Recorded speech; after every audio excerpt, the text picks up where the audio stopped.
फ़लस्तीन और इसराइल के कॉन्फ्लिक्ट को तकरीबन 100 साल हो गए हैं। इस कॉन्फ्लिक्ट की हिस्ट्री पर मुख्तसर नज़र डालते हैं। पहली आलमी जंग से पहले फ़लस्तीन के इलाके पर सल्तनत उस्मानिया या ऑटोमन एम्पायर का कंट्रोल था। उस वक्त यहाँ मुसलमान अक्सरियत में थे और क्रिश्चियंस और जूज़ माइनॉरिटी में। पहली जंग अजीम के बाद सल्तनत उस्मानिया या ऑटोमन एम्पायर कोलैप्स कर गई और इस खित्ते का कंट्रोल फ्रांस और बरतानिया के पास चला गया और उन्होंने आपस में इस खित्ते को तकसीम कर लिया। फ़लस्तीन बरतानिया के ज़ेरे कंट्रोल आया।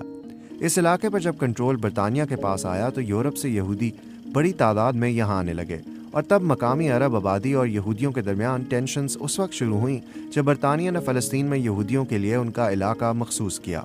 इसी दौरान यूरोप में यहूदी ज़ायनिस्ट मूवमेंट या सहयूनी तहरीक भी जोर पकड़ रही थी। ज़ायनिस्ट मूवमेंट का आइडिया ये है कि ज्यूज़ की अपनी एक अलग रियासत होनी चाहिए, यानी यहूदियत सिर्फ मजहब ही नहीं बल्कि एक कौम है जिसकी अपनी स्टेट होनी चाहिए। आम अल्फाज में ये कॉन्फ्लिक्ट दो ग्रुप्स के दरमियान है जो एक लैंड यानी फ़लस्तीन को अपना क्लेम कर रहे हैं। ज्यूज़ का कहना है कि ये उनका आबाई इलाका है, जबकि मकामी अरब भी इस इलाके को अपना क्लेम करते हैं और यहूदियों के इस दावे को मुस्तरद करते हैं। 1920s और 1940s के दरमियान फ़लस्तीन में यहूदियों की आबादी बढ़ने लगी। यूरोप से कई यहूदी अपनी जान बचाकर इस इलाके की तरफ आते रहे। खास तौर पर दूसरी आलमी जंग के दौरान होने वाले हॉलोकॉस्ट से जान बचाकर यहूदी बड़ी तादाद में फ़लस्तीन पहुंचे, जिसे इस वक्त भी बरतानिया कंट्रोल कर रहा था। यहूदियों की बढ़ती हुई आबादी के साथ बरतानिया की हुकूमत और मकामी अरबों के दरमियान तशद्दुद बढ़ना शुरू हो गया। ज़ायनिस्ट ऑर्गेनाइजेशंस ने मिलिट्री ग्रुप्स बना लिए जिन्होंने दूसरी जंग अजीम के बाद मकामी अरबों से लड़ाई और बरतानवी कंट्रोल के खिलाफ रेजिस्टेंस बढ़ाकर अलग रियासत के लिए दबाव बढ़ाना शुरू किया। इसके बाद 1947 में जब मकामी अरबों और यहूदियों के दरमियान वायलेंस बढ़ने लगा तो अक़वाम मुत्तहिदा ने वोटिंग के जरिए फैसला किया कि फ़लस्तीन को दो टुकड़ों में तकसीम किया जाए, जिनमें एक यहूदी रियासत हो यानी इसराइल और एक अरब रियासत यानी फ़लस्तीन, जबकि जेरूसलम यानी बैतुल मुक़द्दस एक बैनुल अक़वामी शहर होगा। इस प्लान का मकसद ज्यूज़ को अपनी रियासत देना और फ़लस्तीन को इंडिपेंडेंस देना था ताकि वायलेंस पर काबू पाया जा सके। अक़वाम मुत्तहिदा का यह प्लान यहूदियों ने तो कबूल कर लिया, लेकिन आसपास के अरब ममालिक ने इसे यूरोप की कॉलोनियलिज्म के तौर पर देखा कि अरबों से उनका इलाका ज़बरदस्ती लिया जा रहा है। 14 मई 1948 को इसराइल का क़याम हुआ तो अगले ही दिन जॉर्डन, इजिप्ट, सीरिया और इराक ने हमला कर दिया। ये पहली अरब इसराइल जंग थी। इस जंग को अल नकबा या द कैटास्ट्रफी कहा जाता है। इस जंग के बायस 7.5 लाख फ़लस्तीनियों को जान बचाने के लिए हमसाया ममालिक में फ़रार होना पड़ा या उन्हें इसराइली फ़ौजियों ने बेदखल कर दिया। ये जंग इसराइल ने जीती और हमसाया ममालिक को हराकर उनके कंट्रोल में वो इलाका भी आ गया जो UN के बताए गए इलाके से ज़्यादा था। इसराइल को अब तकरीबन तमाम फ़लस्तीन पर कंट्रोल हासिल हो गया सिवाय गज़ा और वेस्ट बैंक के। गज़ा इजिप्ट के कंट्रोल में था और वेस्ट बैंक जॉर्डन के कंट्रोल में। ये शुरुआत थी कई दहाइयों पर बेस्ड इसराइल और अरब कॉन्फ्लिक्ट की। इस दौरान अरब ममालिक से कई यहूदी इसराइल आ गए। 1967 में इसराइल और अरब ममालिक में एक और जंग का आगाज हुआ, जिसके नतीजे में इसराइल के पास सीरिया से गोलान हाइट्स, जॉर्डन से वेस्ट बैंक और इजिप्ट से गज़ा और सिनाई का कंट्रोल आ गया।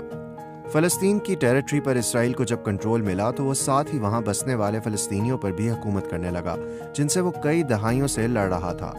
1973 में इजिप्ट और सीरिया ने इसराइल पर अपने इलाके छुड़ाने के लिए हमला किया, जिसे यौम कपूर जंग कहा जाता है। 6 साल बाद इसराइल और इजिप्ट ने अमन का मुआहदा कर लिया और सिनाई इजिप्ट को वापस लौटा दिया गया। जॉर्डन ने भी कुछ अरसे बाद इसराइल को तस्लीम कर लिया। इन इलाकों में, जिनमें गज़ा और वेस्ट बैंक शामिल हैं, बहुत से फ़लस्तीनी और उनकी कई नस्लें रहती हैं। इसराइल की जानिब से इन रेफ्यूजी फ़लस्तीनियों को और ना ही इनकी नस्लों को वापस अपने आबाई घर जाने की इजाज़त है। इसराइल का कहना है कि इससे आबादी बहुत बढ़ जाएगी और उनकी यहूदी रियासत के वजूद को ख़तरे का सामना होगा। इसराइल अब भी वेस्ट बैंक पर काबिज़ है, ताहम इसने 2005 में गज़ा की पट्टी से फ़ौजें निकाल ली थी। अक़वाम मुत्तहिदा आज भी इस इलाके को मकबूजा मानती है। इसराइल पूरे जेरूसलम को अपना कैपिटल मानता है, जबकि फ़लस्तीनी ईस्ट जेरूसलम को मुस्तकबिल की फ़लस्तीनी रियासत का कैपिटल मानते हैं।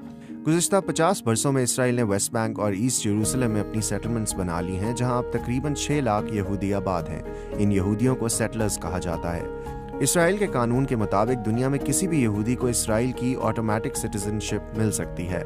इंटरनेशनल लॉ के मुताबिक ये सेटलमेंट्स इलीगल हैं। अक़वाम मुत्तहिदा की सिक्योरिटी काउंसिल और बरतानिया का भी यही मौक़िफ़ है, ताहम इसराइल इन इलीगल सेटलमेंट्स के होने को रद्द करता है। 2007 में गज़ा का इक़्तिदार हमास ने संभाला, जो फ़लस्तीनी अस्करियत पसंद ग्रुप है।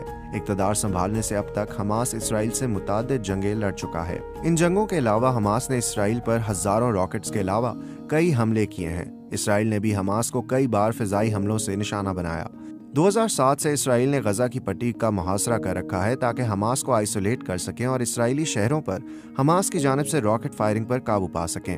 गजा में मुकीम फ़लस्तीनियों का कहना है कि इसराइल की जानिब से लगाई गई पाबंदियों और ज़्यादा आबादी वाले इलाकों पर भारी फ़िज़ाई हमले इज्तमाई सज़ा के मुतरादिफ हैं। इसराइल के कंट्रोल करने का मतलब ये भी है कि इसराइल गजा के लोगों का पानी, खुराक और फ्यूल वगैरह भी कंट्रोल करता है।